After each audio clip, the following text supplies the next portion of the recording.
ਬਿਸਮਿਲ੍ਲਾਹਿਰਰਹਿਮਾਨਿਰਰਹੀਮ ਤੇ अस्सलाम वालेकुम। 21 ਅਪ੍ਰੈਲ ਤੇ ਪਾਕਿਸਤਾਨ ਦੇ ਵਿੱਚ ਪੀਰ ਦੀ ਦੁਪਹਿਰ ਅੱਜ ਦੇ ਪੰਜਾਬੀ ਵੀਲੌਗ 'ਚ ਚੜ੍ਹਦੇ ਤੇ ਲਹਿੰਦੇ ਪੰਜਾਬ ਦੇ ਸੱਜਣਾ ਤੇ ਮਿੱਤਰਾਂ, ਭੈਣਾਂ ਤੇ ਭਰਾਵਾਂ, ਮਾਵਾਂ ਤੇ ਬਜ਼ੁਰਗਾਂ ਨੂੰ ਜੀ ਆਇਆਂ। ਅੱਜ ਦੀ ਪਹਿਲੀ ਖਬਰ ਜਿੱਤੇ ਅਸੀਂ ਚਾਨਣ ਪਾਉਣਾ। ਖਬਰ ਬੜੀ ਅੰਦਰ ਦੀ ਹੈ ਔਰ ਲੰਬੜਦਾਰ ਸਾਹਿਬ ਕੱਢ ਕੇ ਲਿਆਏ ਨੇ। ਸਾਡੇ ਕੋਲ ਤੇ ਖਬਰ ਹੈ ਨਹੀਂ ਸੀ। ਅਸੀਂ ਫਿਰ ਰਿਕੁਐਸਟ ਕੀਤੀ ਲੰਬੜਦਾਰ ਸਾਹਿਬ ਨੂੰ ਕਿ ਲੱਭੋ ਕੋਈ ਮਾਮਲਾ ਵੀ ਇਹ ਕਿੱਥੋਂ ਜ਼ਰਾ ਖਬਰ ਜਿਹੜੀ ਹੈ ਉਹ ਸਾਨੂੰ ਲੱਭੇ ਤੇ ਇਹ ਖਬਰ ਆਵਾਮ ਨੂੰ ਦਈਏ। ਖਬਰ ਅਸੀਂ ਜਿਹਦਾ ਖੋਜ ਲਾ ਰਹੇ ਸਾਂ ਉਹ ਇਹ ਸੀ ਕਿ ਆਰਮੀ ਚੀਫ ਸਾਹਿਬ ਤੇ ਆਪਣੀਆਂ ਗੁੰਗੀਆਂ ਤੁਹਾਨੂੰ ਪਤਾ ਤਕਰੀਰਾਂ ਜਾਰੀ ਕਰਦੇ ਸਨ, ਮਤਲਬ ਉਹਨਾਂ ਦੇ ਕਲਿੱਪ ਜਾਰੀ ਹੁੰਦੇ ਸਨ ਅਤੇ ਉਹਦੇ ਵਿੱਚ ਕੋਈ ਆਵਾਜ਼ ਸ਼ਵਾਜ਼ ਨਹੀਂ ਸੀ ਹੁੰਦੀ। ਇੱਕ ਵਾਰ ਉਹਨਾਂ ਨੇ ਆਵਾਜ਼ ਭਰੀ ਸੀ, ਉਹ ਚੂੰ ਨਿਕਲੀ ਅਤੇ ਨਾਲ ਹੀ ਆਵਾਮ ਪੈ ਗਈ ਸੀ। ਚਿੱਤੇ ਕਰੋ, ਇਹ ਕੋਈ 2 4 5 ਹਫ਼ਤੇ 6 ਹਫ਼ਤੇ ਪਹਿਲੇ ਦੀ ਗੱਲ ਹੈ ਜਾਂ 2 ਮਹੀਨੇ ਪਹਿਲੇ ਦੀ ਗੱਲ। ਉਸ ਤੋਂ ਬਾਅਦ ਉਹਨਾਂ ਨੇ ਫਿਰ ਜਿਹੜਾ ਜਿਹਨੂੰ ਪੰਜਾਬੀ ਚਾਹੁੰਦੇ ਨੇ ਚੁੱਪ ਵੱਟ ਲਈ ਜਾਂ ਝਪੀਟ ਵੱਟ ਲਈ। ਉਹਨਾਂ ਕਿਹਾ ਜੀ ਹੁਣ ਆਵਾਜ਼ ਦੁਬਾਰਾ ਨਹੀਂ ਕੱਢਣੀ। ਉਹ ਆਰਾਮ ਦੇ ਨਾਲ ਉਹਨਾਂ ਨੇ ਚੁੱਪ ਵੱਟ ਕੇ ਅਤੇ ਫਿਰ ਉਹੋ ਜਿਹੀਆਂ ਹੀ ਤਕਰੀਰਾਂ ਜਿਹੜੀਆਂ ਜਾਰੀ ਕਰਨੀਆਂ ਸ਼ੁਰੂ ਕੀਤੀਆਂ। ਹੁਣ ਤੁਸੀਂ ਵੇਖਿਆ ਕਿ ਇੱਕ ਓਵਰਸੀਜ਼ ਕਨਵੈਨਸ਼ਨ ਹੋਈ ਜਿੱਥੇ ਸਾਰੇ ਖੜਪੈਂਚ ਬਾਹਰੋਂ ਲਿਆਂਦੇ ਗਏ। ਉਹ ਖੜਪੈਂਚ ਬੜੇ ਬੜੇ ਜਿਹੜੇ ਕੋਈ ਟੈਕਸੀ ਚਲਾਉਂਦਾ ਸੀ ਸੱਜਣ, ਜਾਂ ਕੋਈ ਕਾਰਾਂ ਧੋਂਦਾ ਸੀ, ਜਾਂ ਇਹ ਕੋਈ ਬੁਰੀਆਂ ਗੱਲਾਂ ਨਹੀਂ, ਅਸੀਂ ਮਜ਼ਾਕ ਨਹੀਂ ਉਡਾਉਂਦੇ। ਇਹ ਸਾਰੇ ਦੋਸਤ ਸਾਡੇ ਸਿਰਾਂ ਦੇ ਮਹਿਮਾਨ ਨੇ। ਮੇਰਾ ਮਤਲਬ ਕਿ ਸਾਡੇ ਲਈ ਬੜੇ ਮੁਤਬਰ ਨੇ, ਹੱਥ ਨਾਲ ਰੋਜ਼ੀ ਕਮਾਉਂਦੇ ਨੇ, ਪਰ ਇਹਨਾਂ ਨੂੰ ਉੱਥੇ ਅਰਬਾਂ ਰੁਪਈਆਂ ਦੇ ਇਨਵੈਸਟਰ ਬਣਾ ਕੇ ਲੈ ਕੇ ਗਿਆ ਸੀ। ਇਸ ਵਾਸਤੇ ਅਸੀਂ ਇਹ ਗੱਲ ਕਰਦੇ ਵੀ ਆਵਾਮ ਨੂੰ ਜਿਹੜਾ ਹੈ ਉਹ ਬਸ ਫਲੂਦਾ ਖਵਾਇਆ ਗਿਆ। ਆਵਾਮ ਨੂੰ ਦੱਸਿਆ ਗਿਆ ਕਿ ਜਨਾਬ ਇਹ ਬੜੇ ਬੜੇ ਅਰਬਾਂ ਰੁਪਈਏ ਦੇ ਇਨਵੈਸਟਰ ਨੇ। ਅਤੇ ਚਲੋ ਖੈਰ, ਉਹ ਤਾਂ ਜੋ ਹੋਣਾ ਸੀ ਹੋ ਗਿਆ। ਹੁਣ ਉਹ ਜਿਹੜੀ ਤਕਰੀਰ ਅਗਲੇ ਦਿਨ ਛੱਡੀ, ਉਸ ਦਿਨ ਤੇ ਤਕਰੀਰ ਬੰਦ ਕਰ ਛੱਡੀ। ਬੰਦਿਆਂ ਨੂੰ ਇਹ ਜਿੰਨੇ ਉੱਥੇ ਸੱਜਣ ਆਏ ਸਨ ਨਾ, ਕਾਲੇ ਪੀਲੇ ਸੂਟ ਪਾ ਕੇ ਐਨ ਨਿੱਸਰ ਕੇ ਬੈਠੇ ਸਨ। ਆ ਇੱਕ ਦੋ ਤਾਂ ਤੁਸੀਂ ਵੇਖਿਆ ਨਾ ਵੀ ਇਹ ਇਸ ਤਰ੍ਹਾਂ ਨਿੱਸਰ ਕੇ ਬੈਠੇ ਨੇ ਵੀ ਉਹਨਾਂ ਨੂੰ ਇਹ ਵੀ ਨਹੀਂ ਪਤਾ ਵੀ ਆਪਣੇ ਆਪ ਨੂੰ ਕੁੰਝ ਕੇ ਬਹਿਣਾ। ਵੈਸੇ ਜਿੱਡਾ ਖਿਲਾਰ ਹੈ ਮੇਰੇ ਖਿਆਲ ਕੁੰਝੇ ਹੀ ਨਹੀਂ ਜਾਂਦੇ ਹੋਣੇ ਆਪਣੇ ਆਪ ਕੋਲੋਂ। ਖੈਰ, ਇਹ ਜਿਹੜੇ ਸਾਰੇ ਦੋਸਤ ਬੈਠੇ ਸਨ, ਇਹਨਾਂ ਨੂੰ ਇਹ ਵੀ ਦੱਸਦਾ ਸੀ ਬਈ ਕਿ ਆਰਮੀ ਚੀਫ ਦੀ ਤਕਰੀਰ ਦੇ ਦੌਰਾਨ ਕਿਸੇ ਬੰਦੇ ਨੇ ਆਪਣਾ ਫ਼ੋਨ ਨਹੀਂ ਕੱਢਣਾ, ਵਰਨਾ ਫ਼ੋਨ ਉਹਦਾ ਜ਼ਬਤ ਕਰ ਲਿਆ ਜਾਏਗਾ। ਹਾਂਜੀ, ਇਹਨਾਂ ਨੂੰ ਇਹ ਪੈਗਾਮ ਦੇ ਦਿੱਤਾ ਸੀ ਇਹਨਾਂ ਦੇ ਕੰਨਾਂ ਦੇ ਵਿੱਚ ਵੀ ਕੰਨਾਂ ਦੇ ਉੱਤੇ ਪੈਣੀਆਂ ਨੇ ਦੋ ਜੇ ਆਰਮੀ ਚੀਫ ਦੇ ਹੁੰਦਿਆਂ ਕਿਸੇ ਨੇ ਵੀਡੀਓ ਬਣਾਈ। ਇਸੇ ਲਈ ਤੁਸੀਂ ਇਹ ਵੇਖਿਆ ਵੀ ਆਰਮੀ ਚੀਫ ਦੀ ਤਕਰੀਰ ਦੇ ਦੌਰਾਨ ਕਿਸੇ ਕਿਸਮ ਦੀ ਵੀਡੀਓ ਨਹੀਂ ਬਣੀ। ਗੌਰ ਕੀਤਾ ਤੁਸੀਂ? ਮਤਲਬ ਤਕਰੀਰ ਹੋਈ, ਤਕਰੀਰ ਤੋਂ ਅਗਲੇ ਦਿਨ ਉਹਨਾਂ ਨੇ ਆਪ ਤਕਰੀਰ ਜਾਰੀ ਕੀਤੀ, ਉਹਦੇ ਦੌਰਾਨ ਕੋਈ ਵੀਡੀਓ ਕਲਿੱਪ ਨਹੀਂ ਆਏ। ਉਹਦੀ ਵਜ੍ਹਾ ਹੀ ਇਹ ਹੈ ਕਿ ਉਹਨਾਂ ਨੇ ਕੋਈ ਕੈਮਰਾ ਅਲਾਓ ਹੀ ਨਹੀਂ ਸੀ ਕੀਤਾ ਹੋਇਆ ਵੀ ਜਿਹਦੇ ਨਾਲ ਤਸਵੀਰ ਜਿਹੜੀ ਉੱਥੇ ਬਣ ਸਕੇ ਜਾਂ ਉੱਥੇ ਜਿਹੜੀ ਕੋਈ ਬੰਦਾ ਵੀਡੀਓ ਬਣਾ ਸਕੇ, ਮਨਾ ਕਰ ਛੱਡਿਆ ਸੀ। ਅਤੇ ਉਹਨਾਂ ਨੂੰ ਇਹ ਫਿਰ ਤਕਰੀਰ ਅਗਲੇ ਦਿਨ ਜਦੋਂ ਰਿਲੀਜ਼ ਕੀਤੀ ਅਤੇ ਉਹ ਫਿਰ ਤਕਰੀਰ ਨੂੰ ਆਵਾਮ ਇੰਝ ਪਈ ਹੈ ਜਿਵੇਂ ਤੁਹਾਨੂੰ ਪਤਾ ਹੈ ਵੀ ਮਹਿੰਗੇ ਜਿਹੜੇ ਬ੍ਰਾਂਡ ਨਹੀਂ ਬਲਕਿ ਬ੍ਰਾਂਡ ਨੇ, ਉਹਨਾਂ ਦੀ ਜਦੋਂ ਨਵੀਂ ਸੇਲ ਖੁੱਲ੍ਹਦੀ ਹੈ ਲੋਨ ਦੀ, ਅਤੇ ਜਿਵੇਂ ਬੀਬੀਆਂ ਪੈਂਦੀਆਂ ਨੇ ਉਸ ਲੋਨ ਨੂੰ, ਤੁਹਾਨੂੰ ਪਤਾ ਇੰਝ ਹੀ ਲੱਗਦਾ ਵੀ ਮੁਫਤੀ ਵੰਡੀ ਦੀ ਹੈ। ਉਹ ਜਿਵੇਂ ਬੀਬੀਆਂ ਉਸ ਲੋਨ ਦੇ ਜੋੜਿਆਂ ਨੂੰ ਪੈਂਦੀਆਂ ਨੇ ਨਾ, ਇੰਝ ਪਈ ਹੈ ਆਵਾਮ ਫਿਰ ਆਰਮੀ ਚੀਫ ਸਾਹਿਬ ਦੀ ਤਕਰੀਰ ਨੂੰ। ਉਹਨਾਂ ਵੀ ਅੰਗਰੇਜ਼ੀ 'ਚ ਕਚੀਚੀਆਂ ਵੱਟ ਤਕਰੀਰ ਕੀਤੀ ਅਤੇ ਆਵਾਮ ਨੇ ਵੀ ਫਿਰ ਕਚੀਚੀਆਂ ਵੱਟ ਨਿਸ਼ਾਨੇ ਲਏ ਅਤੇ ਜਨਾਬ ਇਹੋ ਜਿਹੀ ਪੱਧਰੀ ਕੀਤੀ ਤਕਰੀਰ ਕਿ ਮੈਂ ਕਹਿੰਦਾ ਸਵਾਦ ਆ ਗਿਆ। ਅੱਛਾ ਖੈਰ, ਸਵਾਦ ਤਾਂ ਜਿਹੜਾ ਆਉਣਾ ਸੀ ਉਹ ਆ ਗਿਆ, ਲੇਕਿਨ ਹੁਣ ਅਸੀਂ ਫਿਰ ਖੋਜੀ ਨੂੰ ਕਿਹਾ ਵੀ ਬਈ ਪਤਾ ਕਰੋ ਇਹ ਕਿਹੜੇ ਦੁਸ਼ਮਣ ਨੇ ਕੰਮ ਕੀਤਾ। ਸੱਜਣ ਤਾਂ ਇਹੋ ਜਿਹਾ ਕੰਮ ਕਰ ਨਹੀਂ ਸਕਦਾ। ਵੇਖੋ ਨਾ, ਅੱਜ ਤੋਂ ਚੰਦ ਮਹੀਨੇ ਪਹਿਲਾਂ ਜਦੋਂ ਆਰਮੀ ਚੀਫ ਸਾਹਿਬ ਦੀ ਆਵਾਜ਼ ਕੱਢੀ ਸੀ ਤਕਰੀਰਾਂ 'ਚ, ਆਵਾਮ ਪੈ ਗਈ ਸੀ। ਜਿਸ ਵੇਲੇ ਆਵਾਮ ਪੈ ਗਈ ਸੀ ਅਤੇ ਪਤਾ ਲੱਗ ਗਿਆ ਵੀ ਯਾਰ ਇਹ ਕੰਮ ਸੇਫ ਨਹੀਂ, ਇਹ ਨਹੀਂ ਕਰਨਾ। ਫਿਰ ਹੁਣ ਦੋਹਰੇ ਆਰਮੀ ਚੀਫ ਵਾਸਤੇ ਇਹੋ ਜਿਹਾ ਮਾਮਲਾ ਕ੍ਰੀਏਟ ਕਰਨਾ, ਆਰਮੀ ਚੀਫ ਵਾਸਤੇ ਇਹੋ ਜਿਹੀ ਅੰਬੈਰਸਮੈਂਟ ਕ੍ਰੀਏਟ ਕਰਨਾ, ਇਹ ਕਿਸੇ ਸੱਜਣ ਦੀ ਤਾਂ ਨਹੀਂ ਕਿਸੇ ਦੁਸ਼ਮਣ ਦੀ ਕੰਮ ਹੀ ਹੋ ਸਕਦਾ। ਮੇਰਾ ਪੂਰਾ ਸ਼ੱਕ ਜਿਹੜਾ ਸੀ ਉਹ DGISPR ਸਾਹਿਬ 'ਤੇ ਸੀ। ਮੈਂ ਕਿਹਾ ਇਹ ਕੰਮ DGISPR ਸਾਹਿਬ ਨੇ ਕੀਤਾ। ਆਪ ਤੇ ਉਹ ਸਿਆਣੇ ਨੇ, ਆਪ ਤੇ ਜਨਾਬ ਉਹ ਚੂੰ ਨਹੀਂ ਕੱਢਦੇ, ਆਪ ਤੇ ਉਹ ਆਪਣੀਆਂ ਜਾਰੀ ਗੁੰਗੀਆਂ ਜਿਹੜੀਆਂ ਨੇ ਫਿਲਮਾਂ ਕਰਦੇ ਨੇ। ਇਹ ਫਿਰ ਆਵਾਜ਼ ਕਿੱਥੋਂ ਨਿਕਲੀ ਹੈ ਮੈਂ ਬੜਾ ਸੋਚਿਆ। ਜਿਸ ਵੇਲੇ ਮੈਂ ਬੜਾ ਸੋਚਿਆ ਔਰ ਇਹ ਸਮਝ ਨਾ ਆਈ ਕਿ ਇਹ ਆਵਾਜ਼ ਕਿੱਥੋਂ ਨਿਕਲੀ ਹੈ, ਅਤੇ ਫਿਰ ਮੈਂ ਤੁਹਾਨੂੰ ਆਖਿਆ ਵੀ ਖੋਜੀ ਇਹਦੇ 'ਚ ਪਾਇਆ। ਅਸੀਂ ਲੰਬੜਦਾਰ ਸਾਹਿਬ ਨੂੰ ਆਖਿਆ ਜੀ ਪਤਾ ਕਰੋ। ਲੰਬੜਦਾਰ ਸਾਹਿਬ ਨੇ ਫਿਰ ਆਪਣੇ ਜ਼ਰਾਏ ਜਿਹੜੇ ਇਸਤੇਮਾਲ ਕੀਤੇ, ਤੁਹਾਨੂੰ ਪਤਾ ਉਹਨਾਂ ਦੇ ਹੈ ਨੇ। ਜਿਸ ਵੇਲੇ ਜ਼ਰਾਏ ਇਸਤੇਮਾਲ ਕੀਤੇ ਅਤੇ ਉਹਨਾਂ ਅੰਦਰ ਦੀ ਗੱਲ ਕੱਢ ਲਿਆਂਦੀ। ਅਸਾਂ ਹੁਣ ਬੰਦਾ ਸਾਨੂੰ ਲੱਭ ਗਿਆ। ਬੰਦਾ ਜਿਹੜਾ ਉਹਨੇ ਆਰਮੀ ਚੀਫ ਸਾਹਿਬ ਨੂੰ ਮਸ਼ਵਰਾ ਦਿੱਤਾ। ਉਹਨਾਂ ਆਖਿਆ ਜੀ ਤੁਹਾਡੀ ਅੱਜ ਦੀ ਤਕਰੀਰ ਜਿਹੜੀ ਹੈ ਉਹਨੇ ਤਾਂ ਬਾਲੇ ਕੱਢ ਦਿੱਤੇ ਨੇ, ਉਹਨੇ ਬੰਬੇ ਬੁਲਾ ਦਿੱਤੇ ਨੇ। ਇਹੋ ਜਿਹੀ ਤਕਰੀਰ ਕੋਈ ਬੰਦਾ ਜੰਮ ਕੇ ਦੋਹਰੇ ਕਰ ਹੀ ਨਹੀਂ ਸਕਦਾ। ਐਡੀ ਚੰਗੀ ਅੰਗਰੇਜ਼ੀ, ਐਡੀ ਚੰਗੀ ਅਰਬੀ, ਐਡੀ ਚੰਗੀ ਉਰਦੂ। ਉਹਨੇ ਕਿਹਾ ਜੀ ਤੁਸੀਂ ਕੋਈ ਜ਼ੁਬਾਨ ਛੱਡੀ ਹੀ ਨਹੀਂ, ਤੁਸੀਂ ਕੋਈ ਟੌਪਿਕ ਛੱਡਿਆ ਹੀ ਨਹੀਂ। ਔਰ ਉਹਨਾਂ ਨੇ ਕਿਹਾ ਕਿ ਅਗਰ ਇਮਰਾਨ ਖਾਨ ਦਾ ਮੁਕਾਬਲਾ ਕਰਨਾ ਹੈ ਤਾਂ ਤਕਰੀਰਾਂ ਜਾਰੀ ਕਰਨੀਆਂ ਪੈਣੀਆਂ ਨੇ, ਅਤੇ ਤਕਰੀਰਾਂ ਵੀ ਤੱਤੀਆਂ ਕਰਨੀਆਂ ਪੈਣੀਆਂ ਨੇ। ਉਹਨਾਂ ਕਿਹਾ ਆਵਾਮ ਜਿਹੜੀ ਹੈ ਨਾ ਸਾਡੀ, ਉਹ ਬੜੀਆਂ ਤੱਤੀਆਂ, ਜਿਵੇਂ ਆਰਮੀ ਚੀਫ ਸਾਹਿਬ ਨੇ ਇੰਝ ਨਹੀਂ ਕੀਤਾ ਸੀ। ਉਹ ਮੈਨੂੰ ਇੰਝ ਹੀ ਲੱਗਦਾ ਵੀ ਕ੍ਰਿਕਟ ਦੇ ਮੈਦਾਨ 'ਚ ਤੁਹਾਨੂੰ ਪਤਾ ਵੀ ਉਹ ਚੌਕੇ ਦਾ ਇਸ਼ਾਰਾ ਇੰਝ ਕਰਦੇ ਨੇ। ਯਾਦ ਕਰੋ ਉਹਨਾਂ ਨੇ ਇੱਕ ਜਿਸ ਵੇਲੇ ਆਪਣੀ ਗੱਲ ਹਾਰਡ ਸਟੇਟ ਦੀ ਅਤੇ ਦੂਜੀਆਂ ਕਰਦੇ ਉਹ ਇੰਝ ਕਰ ਰਹੇ ਸਨ। ਸਮਝਦੇ ਹੋ ਨਾ। ਤੇ ਉਹ ਆਰਮੀ ਚੀਫ ਸਾਹਿਬ ਨੇ ਜਿਸ ਵੇਲੇ ਚੌਕੇ ਦੇ ਉਹਨਾਂ ਨੇ ਇਸ਼ਾਰੇ ਕੀਤੇ ਅਤੇ ਮਾਮਲਾਤ ਜਿਹੜੇ ਨੇ ਉਹ ਹੱਥੋਂ ਬਾਅਦ ਦੇ ਵਿੱਚ ਨਿਕਲ ਗਏ, ਚੌਕੇ ਛੱਕੇ ਵੱਜ ਗਏ ਉਹਦੇ ਤੇ। ਲੇਕਿਨ ਹੁਣ ਲੰਬੜਦਾਰ ਸਾਹਿਬ ਨੇ ਦੱਸਿਆ ਵੀ ਇਹ ਜਿਹਾ ਹੋਣਾ ਬੰਦਾ, ਵੇਖੋ ਜ਼ਰਾ ਆਪਣੀ ਸਕਰੀਨ ਦੇ ਉੱਤੇ।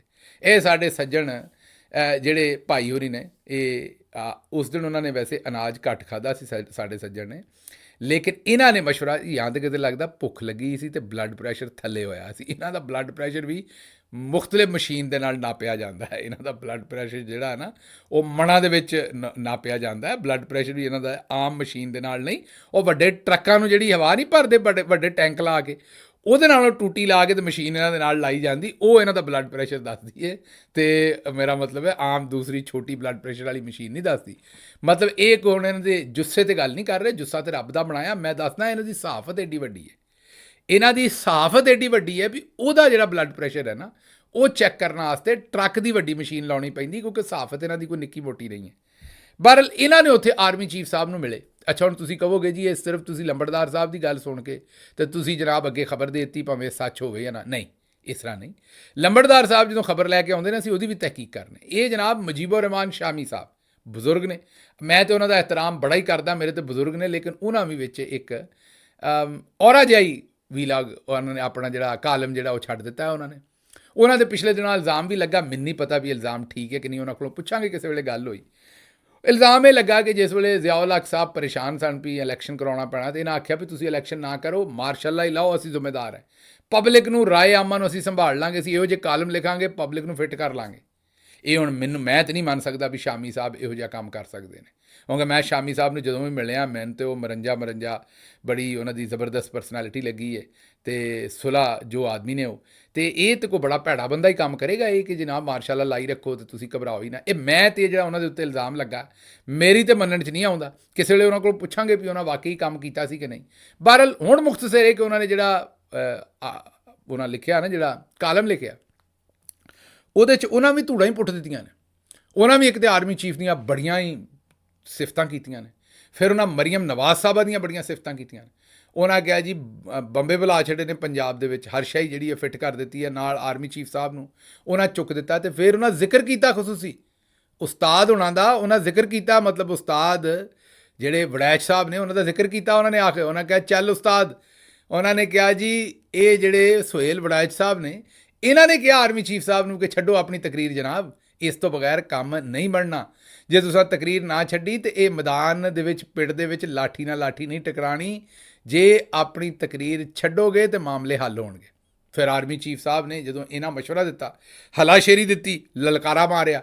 ਉਹ ਬੰਦੇ ਨਹੀਂ, ਤੁਸੀਂ ਪਰਚਾ ਕਦੀ ਪਿੰਡਾਂ ਦੇ ਵਿੱਚ ਪੜ੍ਹਿਆ ਹੋਵੇ, ਬੰਦੇ ਦਾ ਕਤਲ ਹੋ ਗਿਆ ਜਾਂ ਕੋਈ ਲੜਾਈ ਹੋ ਗਈ ਤਾਂ ਉਹਦੇ 'ਚ ਇੱਕ ਲਲਕਾਰਾ ਮਾਰਨ ਵਾਲਾ ਵੀ ਹੁੰਦਾ, ਫਲਾਣੇ ਨੇ ਬੁਰਸ਼ੀ ਮਾਰੀ, ਫਲਾਣੇ ਨੇ ਜਨਾਬ ਜਿਹੜੀ ਛੁਰੀ ਮਾਰੀ, ਫਲਾਣੇ ਨੇ ਗੋਲੀ ਚਲਾਈ, ਅਤੇ ਇਹ ਜਿਹੜਾ ਖਲੋਤਾ ਸੀ ਇਹਨੇ ਲਲਕਾਰਾ ਮਾਰਿਆ ਸੀ ਵੀ ਮਾਰ ਦਿਓ ਓਏ, ਉਹ ਚੜ੍ਹ ਜਾਓ ਓਏ, ਮਾਰ ਦਿਓ, ਫੜ ਲਓ, ਉਹ ਜਿਹੜਾ ਲਲਕਾਰਾ ਮਾਰਨ ਵਾਲਾ ਹੁੰਦਾ।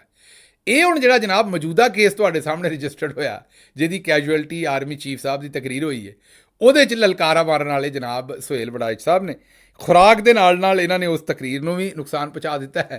ਅਤੇ ਹੁਣ ਰੱਬ ਹੀ ਖੈਰ ਕਰੇ ਅੱਗੋਂ ਇਹਨਾਂ ਦੀ ਗੱਲ ਉਹ ਸੁਣਦੇ ਨੇ ਆਰਮੀ ਚੀਫ ਅੱਗੋਂ ਕਿ ਨਹੀਂ, ਮੈਨੂੰ ਲੱਗਦਾ ਔਖੀ ਸੁਣਨਗੇ। ਉਹਨਾਂ ਨੂੰ ਵੀ ਪਤਾ ਲੱਗ ਗਿਆ ਵੀ ਬੰਦਾ ਸਿਆਣਾ ਸਿਉਣਾ ਕੋਈ ਨਹੀਂ, ਉਂਝ ਹੀ ਵੱਡਾ ਹੈ ਸਾਰਿਆਂ ਤੋਂ, ਸਾਫੀ ਮਤਲਬ ਉਂਝ ਹੀ ਵੱਡਾ ਹੈ, ਕੱਦ ਸ਼ੱਦ ਵੀ ਚੰਗਾ ਹੈ, ਅਤੇ ਇਹ ਸਿਆਣਾ ਸਿਉਣਾ ਕੋਈ ਨਹੀਂ। ਵੈਸੇ ਰੱਬ ਨੇ ਵੈਸੇ ਹੀ ਜਿਹੜਾ ਮੇਰਾ ਮਤਲਬ ਹੈ ਰੰਗ ਲਾਏ ਨੇ, ਸਿਆਣਤ ਵਾਲੀ ਗੱਲ ਕੋਈ ਨਹੀਂ। ਸਿਆਣਤ ਵਾਲੀ ਹੋਵੇ ਤਾਂ ਦੱਸੋ, ਇਹਨਾਂ ਕੰਮਾਂ ਨੂੰ ਪਏ ਹੋਣ ਜਿਹੜੇ ਨੂੰ ਪਏ, ਆਵਾਮ ਪੂਰੀ ਤੇ ਜ਼ੁਲਮ ਹੋਣ ਡਿਆ, ਅਤੇ ਇਹ ਆਰਮੀ ਚੀਫ ਨੂੰ ਆਉਂਦੇ ਨੇ ਵੀ ਤੁਹਾਡੀ ਤਕਰੀਰ ਬਹੁਤ ਆਲਾ ਹੈ ਜਨਾਬ, ਛੱਡੋ ਇਸ ਤਕਰੀਰ ਨੂੰ, ਛੱਡੋ ਜਨਾਬ, ਇਸ ਤਕਰੀਰ ਨੂੰ ਛੱਡੋ, ਫਿਰ ਵੇਖਿਓ ਕੀ ਹੁੰਦਾ। ਇਹ ਤੁਸੀਂ ਇੱਕ ਵਾਰ, ਔਰ ਉੱਤੋਂ ਫਿਰ ਅਗਲੇ ਦਿਨ ਕਾਲਮ ਵੀ ਲਿਖਿਆ, ਜਿਹਦੇ ਵਿੱਚ ਸ਼ਬਾਜ਼ ਸ਼ਰੀਫ ਸਾਹਿਬ ਨੂੰ ਆਰਮੀ ਚੀਫ ਦਾ ਪੁੱਤਰ ਬਣਾ ਦਿੱਤਾ। ਆਹੋ, ਤੁਸੀਂ ਹੱਸਣ ਡਏ ਹੋਵੋਗੇ, ਮੈਂ ਸੱਚ ਦੱਸਣ ਡਿਆ, ਔਰ ਹਕੀਕੀ ਪੁੱਤਰ ਬਣਾ ਦਿੱਤਾ, ਦੂਜਾ ਨਹੀਂ, ਦੂਜਾ ਪੁੱਤਰ ਨਹੀਂ ਬਣਾਇਆ, ਮੇਰਾ ਮਤਲਬ ਸਿਆਸੀ ਜਾਂ ਨਾ ਹਕੀਕੀ ਬਣਾ ਛੱਡਿਆ ਜੀ। ਉਹ ਕਿਸ ਤਰ੍ਹਾਂ?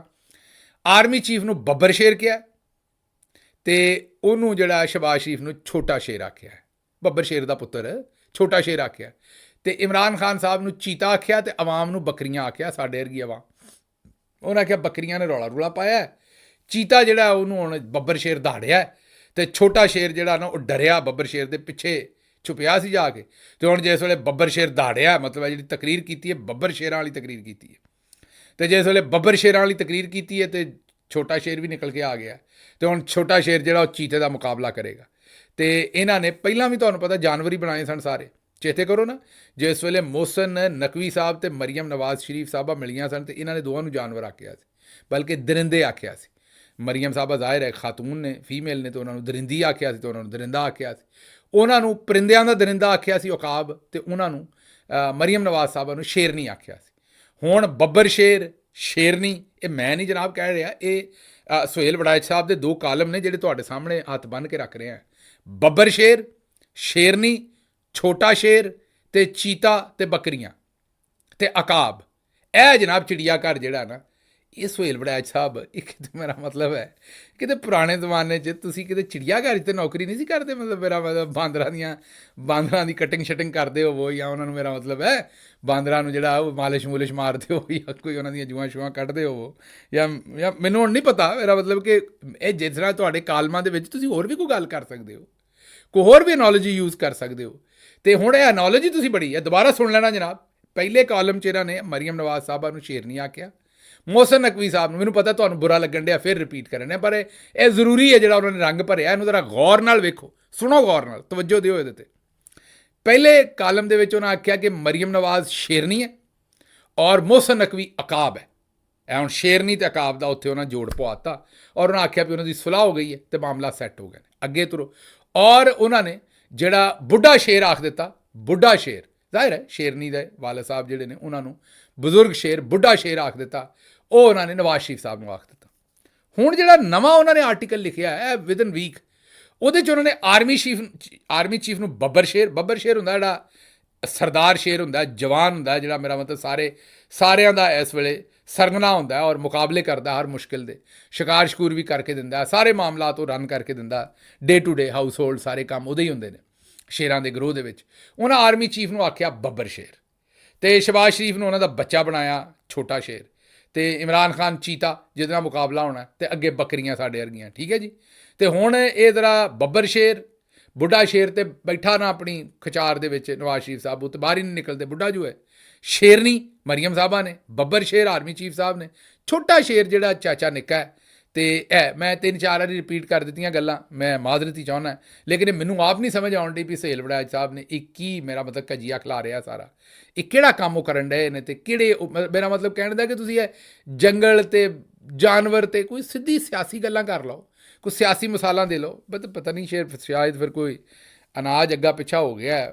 ਤੇ ਮੇਰਾ ਮਤਲਬ ਹੈ, ਅੱਛਾ ਇਹ ਮੈਂ ਤੁਹਾਨੂੰ ਦੱਸ ਦਿਆਂ ਵੀ ਸੁਹੇਲ ਵੜੈਚ ਸਾਹਿਬ ਜਿਹੜੇ ਨੇ ਉਹ ਆਦੀਆਂ ਪੱਕੀਆਂ ਰੋਟੀਆਂ ਨਹੀਂ ਖਾਂਦੇ, ਇਹ ਤੁਹਾਨੂੰ ਪਤਾ ਹੋਵੇ। ਉਹਨਾਂ ਦੀ ਰੋਟੀ ਮਸ਼ੀਨ 'ਤੇ ਪੱਕਦੀ ਹੈ, ਹਾਂਜੀ ਮਸ਼ੀਨ 'ਤੇ ਪੱਕੀ ਰੋਟੀ ਖਾਂਦੇ ਨੇ। ਸਾਨੂੰ ਕਿਸੇ ਜ਼ਰਾਏ ਨੇ ਦੱਸਿਆ, ਹੁਣ ਤੁਸੀਂ ਸਮਝਦੇ ਹੋਵੋਗੇ ਵੀ ਇਹਦੇ 'ਚ ਕੋਈ ਹਾਈਜੀਨਿਕ ਨਹੀਂ, ਜਿਹੜੀ ਹੱਦ ਦੀ ਪੱਕੀ ਹੈ ਉਹ ਭਰਜਾਈ ਕੋਲੋਂ ਪੂਰੀ ਨਹੀਂ ਕੀਤੀ ਜਾਂਦੀ, ਰੋਟੀ ਅੱਪੜਦੀ ਨਹੀਂ, ਉਹ ਫਿਰ ਵੱਡੀ ਮਸ਼ੀਨ ਉਹਨਾਂ ਇੰਡਸਟਰੀਅਲ ਲੈਵਲ ਦੀ ਲਾਈ ਹੈ, ਉਸ 'ਤੇ ਪੱਕਦੀਆਂ ਨੇ ਤੇ ਭਰਾ ਸਾਡਾ ਖਾਂਦਾ। ਵੈਸੇ ਜਿਹੜੀ ਰੋਟੀ ਹੈ ਉਹ ਪੂਰੀ ਜਿਹੜੀ ਆ ਨਹੀਂ ਪਾਉਂਦੀ। ਅੱਛਾ ਜੀ, ਅਗਲੀ ਖਬਰ ਹੁਣ ਤੁਹਾਡੇ ਸਾਹਮਣੇ ਰੱਖਦੇ ਹਾਂ, ਕਿਉਂਕਿ ਅਗਲੀ ਖਬਰ ਜਿਹੜੀ ਉਹ ਜ਼ਰੂਰੀ ਹੈ, ਉਹ ਜ਼ਰਾ ਉਧਰਲੇ ਪਾਸੇ ਵੀ ਤੁਹਾਨੂੰ ਦੇ ਦਈਏ ਕਿ ਉਧਰ ਕੀ ਹਾਲਾਤ ਨੇ। ਚੜ੍ਹਦੇ ਪੰਜਾਬ ਦੀ ਖਬਰ ਤੁਹਾਡੇ ਸਾਹਮਣੇ ਰੱਖਦੇ ਹਾਂ। ਭਾਰਤੀ ਪੰਜਾਬ ਦੇ ਵਿੱਚ ਪੰਚਾਇਤ ਨੇ ਫੈਸਲਾ ਕੀਤਾ ਹੈ, ਪਿੰਡ ਹੈ ਬੂਟਾ ਸਿੰਘ, ਤੇ ਉੱਥੋਂ ਦੀ ਪੰਚਾਇਤ ਨੇ ਫੈਸਲਾ ਕੀਤਾ ਵੀ ਗੈਰ ਰਜਿਸਟਰਡ ਮਹਾਜਰ ਮਜ਼ਦੂਰ, ਇਹ ਜਿਹੜੇ ਦੂਜੇ ਸੂਬਿਆਂ ਤੋਂ ਉੱਥੇ ਆਉਂਦੇ ਨੇ, ਬਿਹਾਰੀ ਆਉਂਦੇ ਨੇ, ਦੂਜੇ ਆਉਂਦੇ, ਉਹਨਾਂ ਕਿ ਵੀ ਉਹ ਪਿੰਡ ਛੱਡ ਕੇ ਨਿਕਲ ਜਾਓ, ਇੱਥੇ ਮਜ਼ਦੂਰੀ ਨਾ ਕਰਨ ਸਾਡੇ। ਫਿਰ ਪੁਲਿਸ ਪਹੁੰਚ ਗਈ, ਫਿਰ ਪੁਲਿਸ ਜਦੋਂ ਪਹੁੰਚੀ ਤੇ ਉਹਨਾਂ ਨੇ ਫਿਰ ਆਖਿਆ ਵੀ ਨਹੀਂ ਰਜਿਸਟ੍ਰੇਸ਼ਨ ਕਰਾਓ, ਇੱਥੇ ਚੋਰੀਆਂ ਹੁੰਦੀਆਂ ਨੇ, ਦੂਜੇ ਮਸਲੇ ਹੁੰਦੇ ਨੇ। ਮਤਲਬ ਵੀ ਉੱਥੇ ਵੀ ਰੌਲਾ ਇਹੀ ਹੈ, ਜਿਹੜਾ ਮਾੜਾ ਉਹਨੂੰ ਆਉਂਦੇ ਨੇ ਵੀ ਕੱਢਣਾ ਹੈ, ਇਹ ਸਾਡੀ ਮਜ਼ਦੂਰੀ ਵੀ ਲੈ ਚੱਲਾ, ਸਾਡੀ ਵੀ ਇਹਨੇ ਤਬਾਹੀ ਕਰ ਦਿੱਤੀ ਹੈ।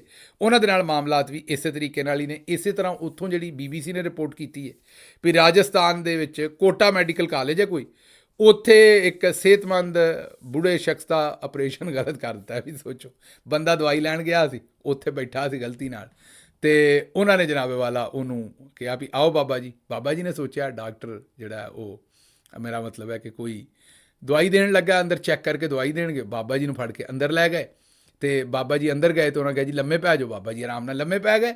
ਉਹਨਾਂ ਆਖਿਆ ਕਿ ਬਾਬਾ ਜੀ ਜਿਹੜੇ ਨੇ ਉਹ ਜ਼ਾਹਿਰ ਹੈ, ਬਾਬਾ ਜੀ ਨੇ ਸੋਚਿਆ ਮੇਰਾ ਚੈੱਕਅਪ ਹੋਣ ਲੱਗਾ, ਉਹਨਾਂ ਲੰਮਿਆਂ ਪਾਇਆ ਤੇ ਨਾਲ ਹੀ ਉਹਨਾਂ ਨੇ ਐਨਸਥੀਸੀਆ ਦਿੱਤਾ। ਬਾਬਾ ਜੀ ਜਿਹੜੇ ਨੇ ਉਹ ਫਿਰ ਤੁਹਾਨੂੰ ਪਤਾ ਹੈ ਕਿ ਬਿਲਕੁਲ ਖੁਸ਼ਬਾਸ਼ ਹੋ ਗਏ, ਉਹਨਾਂ ਗੁਰਦਾ ਕੱਢ ਕੇ ਪਰਾਂ ਮਾਰਿਆ ਇੱਕ, ਤੇ ਉਹਨਾਂ ਜਨਾਬ ਆਪਰੇਸ਼ਨ ਕਰਕੇ ਬਾਬਾ ਜੀ ਬਾਹਰ ਵਾਰਡ ਦੇ ਵਿੱਚ ਲੈ ਆਂਦੇ, ਤੇ ਉਹ ਘਰ ਵਾਲੇ ਲੱਭਦੇ ਫਿਰਨ, ਕਿਉਂਕਿ ਬਾਬਾ ਜੀ ਤੇ ਐਵੇਂ ਨਿੱਕੀ ਮੋਟੀ ਦਵਾਈ ਲੈਣ ਗਏ ਸੀ। ਇਸ ਲਈ ਭਾਈ ਜੀ ਬਜ਼ੁਰਗਾਂ ਨੂੰ ਇੱਕ ਤੇ ਕੱਲਿਆਂ ਹਸਪਤਾਲ ਨਾ ਘੱਲੋ, ਇਹ ਉਧਰ ਚੜ੍ਹਦੇ ਪੰਜਾਬ 'ਚ ਹੀ ਨਹੀਂ, ਸਰਦਾਰਾਂ ਦੇ 12 ਵੱਜਦੇ, ਇੱਧਰ ਵੀ ਵੱਜਦੇ ਨੇ। ਇੱਕ ਤੇ ਕੱਲਿਆਂ ਨਾ ਭੇਜੋ ਬਜ਼ੁਰਗਾਂ ਨੂੰ, ਤੇ ਨਾਲ ਕੋਈ ਬੰਦਾ ਹੋਣਾ ਚਾਹੀਦਾ, ਪੁੱਛੋ ਬਈ ਕਿੱਧਰ ਲੈ ਕੇ ਚੱਲੇ ਜੇ ਤੇ ਕੀ ਕਰਨ ਲੱਗੇ ਜੇ। ਇਹ ਹੁਣ ਡਾਕਟਰਾਂ ਦੇ ਮਗਰ ਨਾ ਟੰਬਾ ਲੈ ਕੇ ਚੜ੍ਹ ਜਿਓ, ਜ਼ਾਹਿਰ ਹੈ ਗਲਤੀ ਤਾਂ ਉਹਨਾਂ ਦੀ ਹੈ, ਉੱਧਰ ਵੀ ਤੇ ਇੱਧਰ ਵੀ ਗਲਤੀ ਹੋ ਜਾਂਦੀ ਹੈ, ਲੇਕਿਨ ਥੋੜ੍ਹਾ ਜਿਹਾ ਮਰੀਜ਼ ਨੂੰ ਵੀ ਕੁਸਕਣਾ ਚਾਹੀਦਾ, ਬੋਲਣਾ ਚਾਹੀਦਾ ਜੇ ਇਹੋ ਜਿਹਾ ਕੰਮ ਹੋ ਜਾਏ। ਬਾਹਰਲੇ ਹੱਸਣ ਵਾਲੀ ਗੱਲ ਤਾਂ ਨਹੀਂ, ਲੇਕਿਨ ਇਹ ਕੰਮ ਜਿਹੜਾ ਉੱਥੇ ਹੋਇਆ ਇਹ ਤੁਹਾਡੇ ਸਾਹਮਣੇ ਅਸੀਂ ਇਹ ਖਬਰ ਰੱਖਣੀ ਸੀ।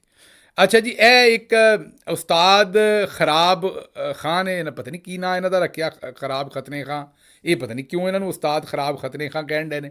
ਇਹ ਆਖਰ ਤੇ ਰੱਖਾਂਗੇ ਤੁਹਾਡੇ ਸਾਹਮਣੇ ਖਬਰ, ਕੁਇਕਲੀ ਮੈਂ ਇੱਕ ਦੋ ਖਬਰਾਂ ਹੋਰ ਰੱਖਦੇ ਹਾਂ, ਫਿਰ ਮੈਂ ਜ਼ਰਾ ਇਹ ਉਸਤਾਦ ਖਰਾਬ ਖਤਨੇ ਖਾਂ ਸਾਹਿਬ ਵੱਲ ਚੱਲਾਂਗੇ। ਅੱਛਾ ਜੀ, KFC ਦੇ ਵਿੱਚ ਜਿਹਨਾਂ ਹਮਲਾ ਕੀਤਾ ਸੀ ਉਹਨਾਂ ਮਾਫੀ ਮੰਗ ਲਈ ਹੈ। ਆਵਾਮ ਆਖਣ ਡਈ ਵੀ ਇਹਨਾਂ ਨੂੰ ਮਾਫ ਨਾ ਕਰੋ, ਬਲਕਿ ਇਹਨਾਂ ਨੂੰ ਸਜ਼ਾਵਾਂ ਦਿਓ। ਇਹਨਾਂ ਨੂੰ ਸਜ਼ਾਵਾਂ ਕਿਹਨੇ ਦੇਣੀਆਂ? ਇਹਨਾਂ ਦੇ ਕੋਲੋਂ ਹਮਲੇ ਕਰਵਾਏ ਹੀ ਆਪਣੇ ਚੌਧਰੀ ਨਿਜ਼ਾਮੁਦੀਨ ਸਾਹਿਬ ਨੇ ਸਾਨੂੰ ਪੱਕਾ ਸ਼ੱਕ ਹੈ, ਵਰਨਾ ਇਹ ਏਡਾ, ਮੇਰਾ ਮਤਲਬ ਇੰਜ ਤੇ ਸੁਹੇਲ ਵੜੈਚ ਸਾਹਿਬ ਉੱਥੇ ਚਿੜੀਆ ਘਰ ਨਹੀਂ ਜਾਂਦੇ ਟਹਿਲਣ ਲਈ ਜਿਸ ਤਰ੍ਹਾਂ ਇਹ ਉੱਥੇ KFC 'ਚ ਫਿਰਦੇ ਸਨ। ਇਸੇ ਲਈ ਵੇਖੋ ਵੀ ਇਹਨਾਂ ਨੇ KFC ਦੀਆਂ ਫੱਟੀਆਂ ਵੀ ਖੇਡ ਦਿੱਤੀਆਂ, ਉਸ ਤੋਂ ਬਾਅਦ ਇਹਨਾਂ ਨੂੰ ਮਾਫੀ ਵੀ ਮਿਲ ਗਈ, ਇਹਨਾਂ ਵੀਡੀਓ ਵੀ ਰਿਕਾਰਡ ਕਰਾ ਦਿੱਤੀਆਂ, ਸਾਰਾ ਕੰਮ ਐਨ ਸਕ੍ਰਿਪਟ ਦੇ ਮੁਤਾਬਕ। ਇਹਨਾਂ ਨੂੰ ਜਨਾਬ ਸਜ਼ਾ ਨਹੀਂ ਲੱਭ ਸਕਦੀ, ਇਹ ਕੰਮ ਜਿਹੜਾ ਇਹ ਇਸ ਤਰ੍ਹਾਂ ਹੀ ਜਿਹੜਾ ਨਾ ਉਹ ਚੱਲਣਾ। ਅੱਛਾ ਜੀ, ਬਿਲਾਵਲ ਭੁੱਟੋ ਜ਼ਰਦਾਰੀ ਸਾਹਿਬ ਨੇ ਠੱਠਾ ਦੇ ਵਿੱਚ ਜਾ ਕੇ ਸਾਲਾਂ ਬਾਅਦ ਠੱਠਾ ਗਏ ਨੇ, ਉੱਥੇ ਖਵਾਤੀਨ ਨਾ ਮਿਲੇ ਨੇ। ਉਹਨਾਂ ਨੂੰ ਰੌਲਾ ਇਹੀ ਹੈ ਵੀ ਉਹ 6 ਜਿਹੜੀਆਂ ਨਹਿਰਾਂ ਨੇ ਉਹ ਉਹਨਾਂ ਨੇ ਵੇਚ ਦਿੱਤੀਆਂ ਨੇ, ਵੇਚ ਮਤਲਬ ਕਿ ਜਰਨੈਲਾਂ ਨਾਲ ਸੌਦਾ ਕਰ ਲਿਆ। ਅਤੇ ਹੁਣ ਆਵਾਮ ਦੇ ਸਾਹਮਣੇ ਜਾ ਕੇ ਐਵੇਂ ਠੋਕੇ ਬਿਆਨ ਦੇ ਰਹੇ ਨੇ ਕਿ ਅਸੀਂ ਨਹਿਰਾਂ ਨਹੀਂ ਬਣ ਦੇਣੀਆਂ, ਹਾਲਾਂਕਿ ਕੰਮ ਉੱਥੇ ਜਿਹੜਾ ਉਹ ਹੋ ਗਿਆ। ਅੱਛਾ ਜੀ, ਅੱਗੋਂ ਜਿਹੜੀ ਕਪਾਹ ਦੀ ਮੁਕਾਮੀ ਕਪਾਹ ਦੀ ਜਿਹੜੀ ਦਰਾਮਦ ਹੈ ਬਾਹਰ ਭੇਜਣ ਦੀ, ਉਹ ਨੁਕਸਾਨ ਪਹੁੰਚਾਉਣ ਵਾਲੀਆਂ ਪਾਲਿਸੀਆਂ ਜਿਹੜੀਆਂ ਉਹ ਚੱਲ ਰਹੀਆਂ ਨੇ, ਅਤੇ 9 ਮਾਹ ਦੇ ਵਿੱਚ $3 ਅਰਬ ਦੀ ਜਿਹੜੀ ਕਪਾਹ ਹੈ ਉਹ ਬਾਹਰੋਂ ਅੰਦਰ ਲੈਣ ਦੀ ਇਹਨਾਂ ਨੇ ਮੁਲਕ ਦੇ, ਠੀਕ ਹੈ ਨਾ, ਇੰਪੋਰਟ ਕਰ ਲਈ ਹੈ। ਅਤੇ ਉਹਨੂੰ ਐਕਸਪੋਰਟ ਨਹੀਂ ਬਲਕਿ ਇੰਪੋਰਟ ਕਰ ਲਈ ਹੈ, ਅਤੇ $3 ਅਰਬ ਦੀ ਕਪਾਹ ਆ ਗਈ ਹੈ। ਇਹ ਜਿਹੜੀ 60% ਇਜ਼ਾਫਾ ਹੋਇਆ ਪਾਕਿਸਤਾਨ ਦੇ ਵਿੱਚ ਕਪਾਹ ਬਾਹਰੋਂ ਖਰੀਦ ਕੇ ਲਿਆਉਣ ਦੀ। ਇਹਦੇ ਨਾਲ ਹੁਣ ਜ਼ਾਹਿਰ ਹੈ ਜਿਹੜੀ ਕਿਸਾਨ ਦੀ ਇੱਥੇ ਕਪਾਹ ਹੋਏਗੀ ਉਹ ਵੀ ਉਹਦੇ ਕੋਲੋਂ ਕੋਈ ਨਹੀਂ ਖਰੀਦੇਗਾ, ਅਤੇ ਉਹਦਾ ਜਿਹੜਾ ਮਾਮਲਾਤ ਜਿਹੜਾ ਉਹ ਖ਼ਰਾਬ ਹੋ ਜਾਣਗੇ। ਅੱਛਾ ਜੀ, ਜੋ ਕੁਝ ਇਸ ਵੇਲੇ ਚੱਲ ਰਿਹਾ ਪਾਕਿਸਤਾਨ ਦੇ ਵਿੱਚ, ਉਹ ਇੱਕ ਵੀਡੀਓ ਤੁਹਾਨੂੰ ਆਖਰ 'ਤੇ ਵਿਖਾਉਣੇ ਹੈ, ਅਤੇ ਹੱਸਣ ਦੀ ਗੱਲ ਹੀ ਹੈ ਜ਼ਾਹਿਰ ਹੈ, ਲੇਕਿਨ ਹੁਣ ਕੀ ਕਰੀਏ, ਇੱਥੇ ਹੱਸਣਾ ਵੀ ਪੈਂਦਾ ਜਿਹੜੇ ਮਾਮਲਾਤ ਨੇ। ਇਹ ਕੋਈ ਉਸਤਾਦ ਖਰਾਬ ਖਤਨੇ ਖਾਂ, ਮੈਨੂੰ ਨਹੀਂ ਪਤਾ ਇਹਨਾਂ ਦਾ ਝੂਠਾ ਨਾਂ ਕਿਸੇ ਨੇ ਰੱਖਿਆ ਜਾਂ ਸੱਚ ਹੈ, ਇਹ ਜ਼ਰਾ ਇਹਨਾਂ ਦੀ ਵੀਡੀਓ ਵੇਖ ਲਓ। ਅਤੇ ਬਸ ਇਹੀ ਪਾਕਿਸਤਾਨ ਦੇ ਨਾਲ ਹੋਣ ਡਿਆ। SIFC ਵੀ ਇਹੀ ਕਰਨ ਡਈ ਹੈ, ਦੂਜੇ ਵੀ ਇਹੀ ਕਰਨ ਡਏ ਨੇ। ਇਸ ਵੇਲੇ ਪਾਕਿਸਤਾਨ ਜਿਹਨਾਂ ਦੇ ਹੱਥੀਂ ਚੜ੍ਹਿਆ ਉਹ ਇਹੋ ਜਿਹੇ ਪੱਕੇ ਰਾਗ ਸੁਣਾਉਣ ਡਏ ਨੇ, ਸੁਣੋ।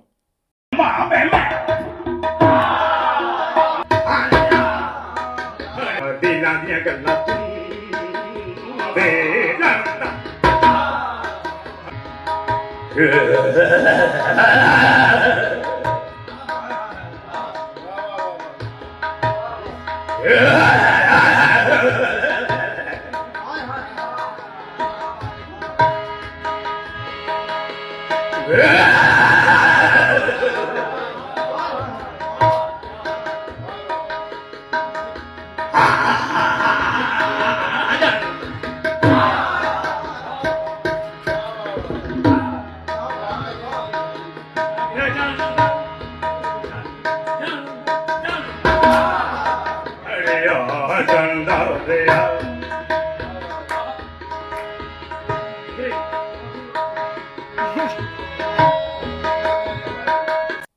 ਲਓ ਜੀ, ਮੈਨੂੰ ਇੱਥੋਂ ਦਿਓ ਹੁਣ ਇਜਾਜ਼ਤ, ਤੇ ਰੱਬ ਰੱਖ।